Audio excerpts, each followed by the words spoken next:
Nationalism in India. Nationalism in India में हम लोग बहुत कुछ देख चुके हैं। हम लोग फर्स्ट वर्ल्ड वॉर से शुरू किए थे, नॉन कॉपरेशन खिलाफत मूवमेंट तक हम लोग आ चुके थे। हम लोगों ने देखा था नॉन कॉपरेशन खिलाफत मूवमेंट गांधी जी ने किस प्रकार से लॉन्च किया, कैसे गांधी जी को जो उसमें सक्सेस मिली सिटीज में, रूरल साइड में, ट्राइबल एरियाज में, प्लांटेशन साइट्स पर किस प्रकार से लोगों ने इस मूवमेंट पर रिएक्शन दिए। हम लोगों ने यह भी देखा कि क्यों महात्मा गांधी जी ने इस मूवमेंट को विड्रॉ किया, है ना। हम लोगों ने चौरी चौरा इंसिडेंट को अच्छे से पढ़ा। अब हम लोग आगे बढ़ रहे हैं और अब हम लोग आगे देखते हैं कि इस कहानी में, इस चैप्टर में, स्टोरी में कैसे हमारा फ्रीडम स्ट्रगल जो था वो आगे लीड हुआ। तो अगली हेडिंग हमारी जो आ रही है टुवर्ड्स सिविल डिसोबीडियंस। तो सिविल डिसोबीडियंस मूवमेंट आप लोगों को पता ही था ना, तो हम लोग उसके बारे में पढ़ेंगे। जिनको नहीं पता था वो आगे पढ़ेंगे तो समझ में आ ही जाएगा, है ना। अभी हम लोग देखते हैं कि नॉन कॉपरेशन खिलाफत मूवमेंट जब विड्रॉ कर लिया गया तो उसके बाद में उसका एग्जैक्ट इफेक्ट क्या हुआ। सबसे पहले विड्रॉ करने के बाद में गांधी जी की मेंटेलिटी। तो गांधी जी ने सोचा कि भैया ये जो मूवमेंट विड्रॉ किया है और अब इसके पीछे जो सबसे पहला उनका पर्पस जो था वो था कि the people should be taught what is अहिंसा। तो ही thought that before launching another movement the people should be trend first, है ना। तो उनके माइंड में सबसे पहली बात क्या थी कि people must be trend for अहिंसा, है ना। अहिंसा के लिए लोगों को ट्रेन किया जाना चाहिए, क्योंकि लोगों को पता ही नहीं था, लोग गड़बड़ कर रहे थे, है ना। आप लोगों ने देखा ही था इस नॉन कॉपरेशन खिलाफत मूवमेंट में किस प्रकार से लोगों ने गड़बड़ करी थी, है ना। तो ही thought that people should be trend first of all, ठीक है। दूसरी बात देखते हैं हम लोग कि कांग्रेस के जो लीडर्स थे उसमें से कई लीडर्स को ऐसा लगने लगा कि बोले यार ये कब तक मास एजिटेशन करते रहेंगे, है ना, कब तक मास एजिटेशन करते रहेंगे। तो they thought that they should rather take part in the provincial elections, है ना। तो क्या बात करते हैं हम लोग ना, many Congress leaders decided to take part in provincial elections, ठीक है। प्रोविंशियल इलेक्शंस में टेक पार्ट करने की बात वो लोग सोचने लगे, ठीक है। इसमें एक चीज और आती है, थोड़ा सा हट के बात होगी। एनटीसी का क्वेश्चन आता है कि what was the government of India act of 1919, कि गवर्नमेंट ऑफ इंडिया एक्ट क्या था 1919 का, है ना। पीछे वाली बात करें, पिछले सन में जाके बात करें, 10 साल पहले, है ना। तो गवर्नमेंट ऑफ इंडिया एक्ट 1919, ध्यान रखना एनटीएससी का क्वेश्चन है, दिस इज एनटीएससी रिफ्लेक्शन, कि what was the government of India act of 1919। तो गवर्नमेंट ऑफ इंडिया एक्ट जो था, है ना, उसने क्या किया था साहब, उसमें लोगों को, Indians were allowed to take part in the provincial elections. क्या था, है ना, इंडियंस वर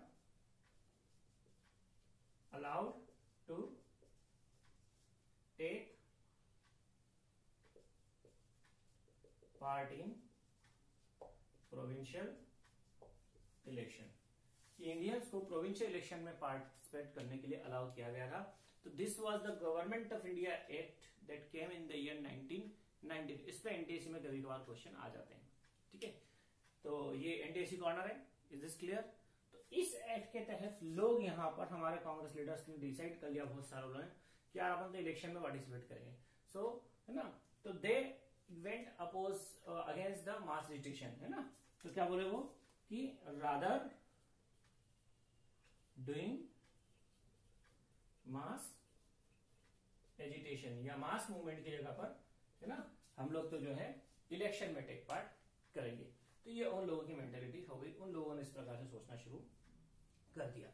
अब इसी सोच में कौन थे, सी आर दास, मोतीलाल नेहरू, है ना, ठीक है। इन लोगों ने क्या किया, है ना, ये जो बोल सकते हैं हम लोग लिबरल्स बोल सकते हैं हम लोग इनको, नरम दल वाले लोग, ठीक है। तो इन लोगों ने क्या डिसाइड किया, है ना, मेड स्वराज पार्टी, कि मोतीलाल नेहरू और सी आर दास ने क्या किया, स्वराज पार्टी बनाई। बड़ा इंपॉर्टेंट क्वेश्चन है, मोतीलाल नेहरू और सी आर दास ने कौन सी पार्टी बनाई थी। Many time this question has been asked कि हु मेड स्वराज पार्टी। लोग उल्टे सीधे नाम देते हैं, सच्चिदानंद सिन्हा का नाम देते हैं, पता नहीं कौन सा नाम देते हैं, but you to remember this is given in the NCERT book itself, है ना। आप आपकी बुक खोलेंगे तो शायद पेज नंबर 62 पर दिया हुआ है ना, कि किसने बनी थी पार्टी, स्वराज पार्टी। तो Swaraj party was made by formed by CR Das and Motilal Nehru. Is it clear? समझ में आ रही बात? तो ये बड़ा अच्छा क्वेश्चन था, ये एनटीसी में आया है, कोई कई बार पूछा है। तो CR दास और मोतीलाल नेहरू ने स्वराज पार्टी बनाई, और इस पार्टी के तहत वो लोग क्या कर रहे थे, they started encouraging the other leaders to take part in the provincial election. समझ में आ रही बात ना? They started encouraging the other leaders of Congress to take part in the provincial elections, ठीक है। लेकिन जो हमारा दूसरा ग्रुप था, कौन सा ग्रुप है ना, अगर हम इनको हम लोग लिबरल्स बोलेंगे, है ना, ठीक है। तो हमारा जो रेडिकल्स का ग्रुप था, है ना, जो हमारे यंग लीडर्स थे, है ना, जिसमें हम बात करते हैं पंडित नेहरू, जवाहरलाल नेहरू जिनको बोलेंगे, एंड सुभाष चंद्र बोस, ठीक है। इस टाइप के जो लीडर्स थे, है ना, they started preparing for the mass agitation. वो तो बोले ये नहीं, बोले इससे कुछ नहीं होगा इलेक्शन से, बोले we will go against the election. समझ में आ रही बात कि नहीं आ रही? पक्का? तो ये बहुत ही पॉलिटिकल सिनेरियो जो था पूरा इंडिया का, पूरा एक उथल पुथल सा टर्मोइल में चल रहा था, ठीक है। अब ये चल ही रहा था, कौन से ईयर्स की बात है, 1922 में विड्रॉन हुआ था नॉन कॉपरेशन खिलाफत मूवमेंट का, उसके बाद में ये सब चल रहा है, ठीक है। अब आप लोगों ने कभी the years of great depression सुना है? हाँ, मतलब लोग डिप्रेशन में नहीं थे, लोग तो थे, लेकिन क्यों थे? Because of the economical crisis at the international level, है ना। तो 1928 से लेकर 1932 तक के वो ईयर्स माने जाते हैं, लेकिन इंडिया में हम लोग 1926 से उसका इफेक्ट देख रहे थे, है ना। तो सिंस 1926,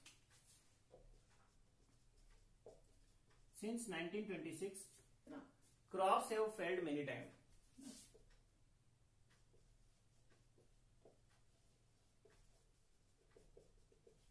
Crops were failing, है ना, and food prices were rising, ठीक है।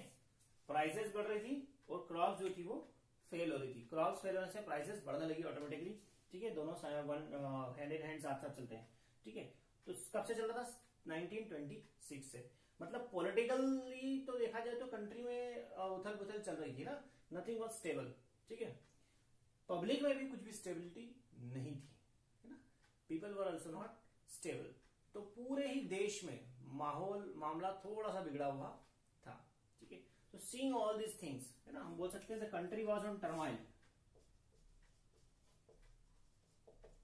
The country was on turmoil in 1930, ठीक है। क्वेश्चन है साहब 3 नंबर का जी। Why was, लिखें, why was the country was on turmoil in the year 1930? Why was the country was on turmoil in the year 1930? So the country was on turmoil in the year 1930 because after the withdrawal of the non-cooperation Khilafat movement, many Congress leaders started thinking for assembly provincial elections, and other leaders thought for the mass agitation. The unstable political scenario also was joined by crops failing in the year 1926 and after that. So many people struggle for the food as the food prices were rising. Okay. CR Das and Motilal Nehru made Swaraj Party to attract the other leaders to take part in the election. Pandit Nehru and Subhash Chandra Bose were trying to go for more mass agitated movement. Okay. So this is how the entire country was on turmoil. This is how the entire country was on turmoil. Is this clear? समझ में आ रही इतनी बात? आगे बढ़े, ठीक है। तो इसके बाद में इसका इफेक्ट क्या हुआ वो अब हम लोग देखते हैं। अभी मैंने आपसे बताया था country was on turmoil in the year 1930। तो साहब ऐसा एकदम से तो नहीं हुआ होगा, एक ही दिन में हो गया होगा, प्रोसेस हुआ होगा। और 1926 से आपकी क्रॉप फेल हो रही थी, तो 1926 से क्रॉप फेल होने लगी, मतलब कुछ ना कुछ उथल पुथल थोड़ी बहुत जो थी देश में शुरू हो चुकी होगी। जब 1928 आया, समझ ना, तो ब्रिटिश गवर्नमेंट ने सोचा, बोले यार इन सब चीजों को, सिचुएशंस को टैकल करने के लिए अपन इंडिया के लोगों को एक कॉन्स्टिट्यूशन बना कर देते हैं, है ना। They thought that why don't we make a constitution, है ना, with some lenient features and give it to Indian. आप ध्यान से समझ रहे हैं, सुन रहे हैं क्या बोल रहा हूं मैं? British government is thinking for Indians. Concept समझिएगा, मतलब कहीं ना कहीं हमारे नॉन कोऑपरेशन खिलाफत मूवमेंट ने उन पर प्रेशर तो बनाया था, है ना। तो उसी प्रेशर का असर था कि वो नहीं चाह रहे थे कि अब कोई बड़ा मूवमेंट लॉन्च हो। और यही सोच के उन लोगों ने क्या किया, उन लोगों ने सोचा बोले एक काम करते हैं कि बोले एक कॉन्स्टिट्यूशन बना देते हैं या इनके लिए कुछ कर देते हैं। तो उन्होंने एक कमीशन सेटअप किया। टोरी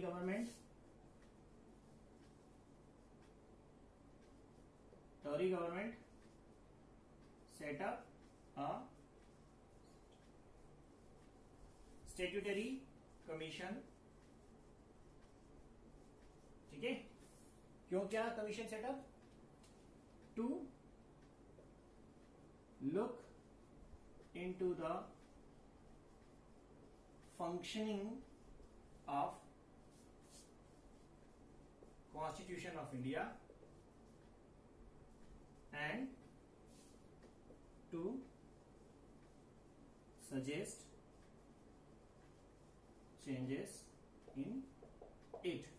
ठीक है, तो टोरी गवर्नमेंट जो थी उसने एक कमीशन सेटअप किया जिसका टारगेट था कि भैया, सबसे पहले कि कॉन्स्टिट्यूशन जो है हमारा इंडिया का, उसकी फंक्शनिंग को देखा जाए। दूसरा कि उसमें जो करेक्शन चाह रहे हैं इंडियंस, उस करेक्शन को समझा जाए, और कुछ इंडियन चाहे ना चाहे हम तो कुछ ऐसे चेंजेस कर दें जिससे कि इंडियंस को थोड़ा सा सेटिस्फेक्शन हो जाए।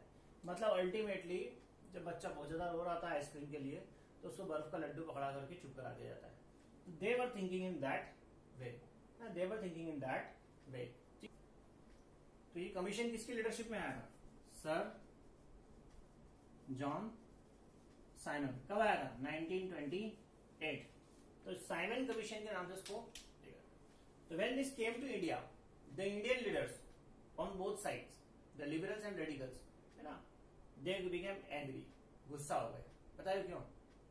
वही गलती करी अंग्रेजों ने जो उन्होंने रॉलेट एक्ट के तहत करी थी कि they did not take any Indian member in this commission, है ना। तो Indian leaders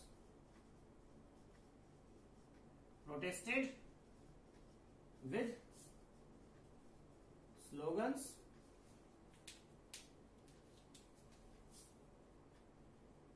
Simon go back। क्या क्या इंडियन लीडर्स ने साइमन गो बैक के नारे लगाने लग गए, है ना। और क्यों प्रोटेस्ट किया? Because there were no Indian leaders in this commission. समझ आ रही बात की नहीं है? इंडिया का कॉन्स्टिट्यूशन आप चेंज करने वाले हैं साहब, और इंडिया के किसी व्यक्ति से, इंडिया के किसी लीडर से नहीं पूछेंगे, है ना। तो this will not be bearable, this will not be tolerable my dear. तो यही सोच करके हमारे यहाँ के जो लोग थे, they started opposing the Simon commission. Question 3 number का क्या क्वेश्चन है? Why did Indians protest the Simon Commission? Why did Indians protest the Simon Commission? एक क्वेश्चन है। दूसरा क्वेश्चन है, how did Indians react to the Simon Commission? ठीक है, इस क्वेश्चन लिख सकते हैं, how did Indians welcome the Simon Commission? ठीक है, तो how did Indians react to the Simon Commission? समझ में आ रही बात? क्लियर है? ठीक है, तो पूरा आप लिखेंगे पूरा। The Tory government set up a statutory commission to look into the functioning of constitution and suggest changes in it. Okay, the commission did not have any Indian leaders. Okay, the people became angry and they welcomed the commission with the slogan Simon go back. This commission came to India in the year 1928. This was set up under the leadership of Sir John Simon. ठीक है, थोड़ा सा arrange करके properly आप इसको लिखेंगे. Clear है? ये भी लिख पूछ सकते हैं. Right a short note on Simon commission. कैसे ही पूछे, 3 नंबर का क्वेश्चन बोर्ड पर दिख रहा है, चकाचक क्वेश्चन है, याद करना है, आता है. ठीक है. एनटीएससी में सिर्फ ईयर पूछेंगे, साइमन कमीशन पूछेंगे और ये पूछेंगे कि उसको किस स्लोगन से बोला और क्यों बोला. ठीक है. 1 नंबर का क्वेश्चन किधर से भी घुमा करके पूछ सकते हैं. ठीक है. आपको पूरा कंटेंट याद है, आप आराम से आंसर देंगे. क्लियर है? आगे बढ़े. ठीक. कमीशन आया इंडिया में, हम लोगों ने उसको एक्सेप्ट ही नहीं किया, है ना, रिजेक्टेड इट. हम लोगों ने उसको एक्सेप्ट करने को तैयार नहीं थे. तो जो हमारे यहाँ के वाइसराय थे, है ना, वाइसराय मतलब गवर्नर जनरल, तो जो हमारे वाइसराय थे, गवर्नर जनरल थे, जिनका नाम था लॉर्ड इरविन. ठीक है. उन्होंने अपनी तरफ से फिर एक और बॉल फेंकी कि भैया आप लोग इसको खेलो, है ना. What did he do? He offered us to attend a meeting, है ना. उन्होंने क्या किया, है ना, lord Irwin, who was lord Irwin? The viceroy of India,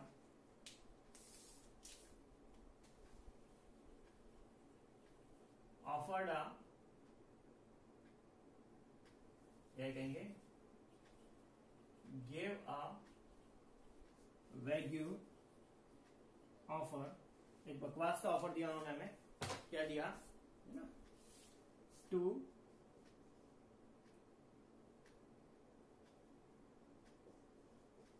give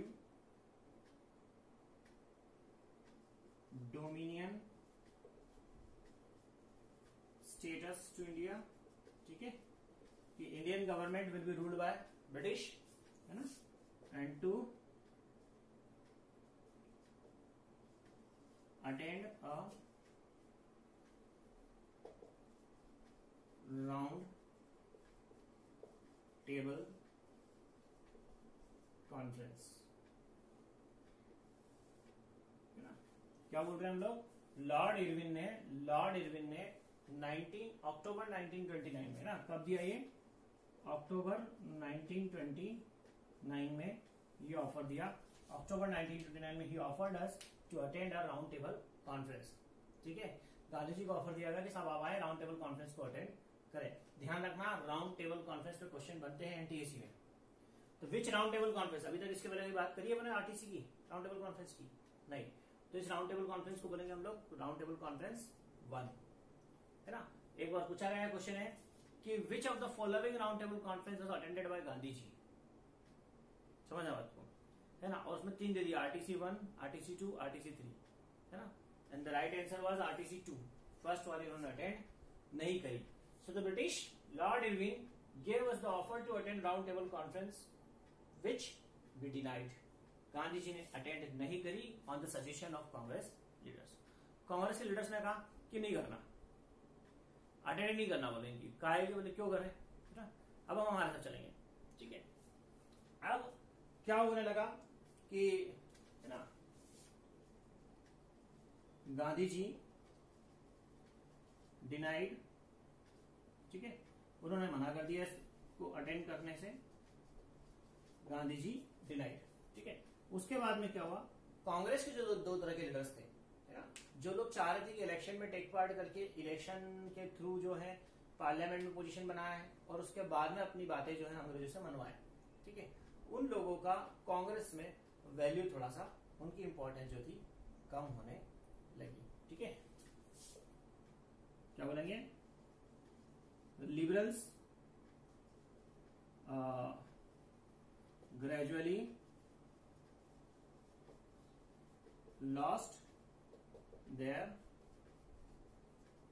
importance and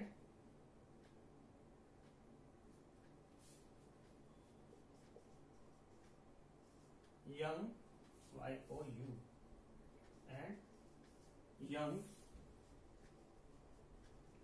leaders like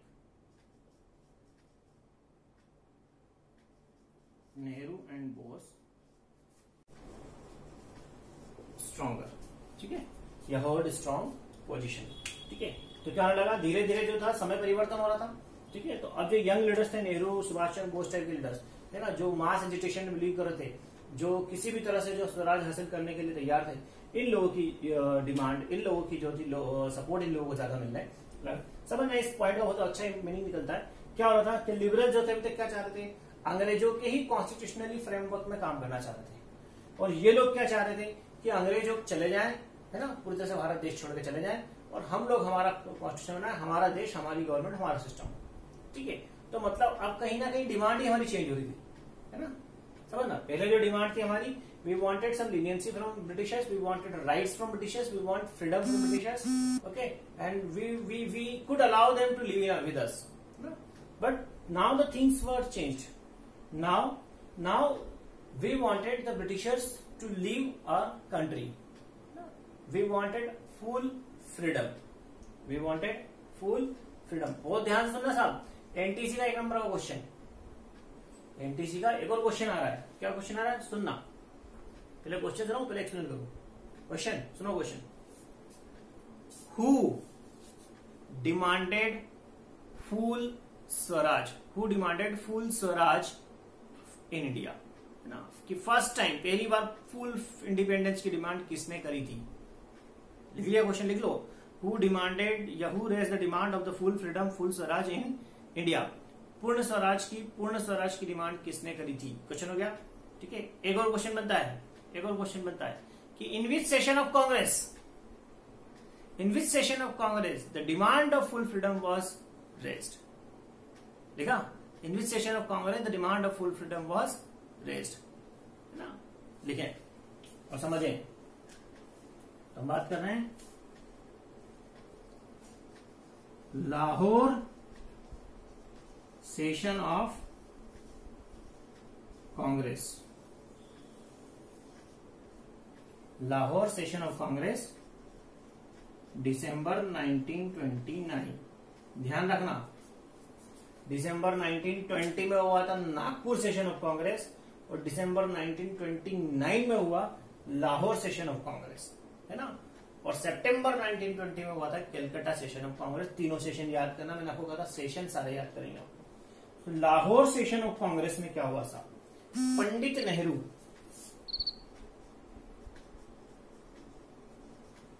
पंडित जवाहरलाल नेहरू, पंडित नेहरू बोल रहा हूं तो जवाहरलाल नेहरू, है ना, Pandit Jawaharlal Nehru demanded full freedom, that means Purna Swaraj. ध्यान से समझना, फुल फ्रीडम या पूर्ण स्वराज की डिमांड किसने उठाई थी, पंडित नेहरू ने। कब उठाई थी, दिसंबर 1929 में। कहां उठाई थी, लाहौर सेशन ऑफ कांग्रेस में। ये एनटीसी का क्वेश्चन आपको समझ में आ रहा है आपको, पक्का। अब हम लोग वापस सीबीएसई पे आते हैं।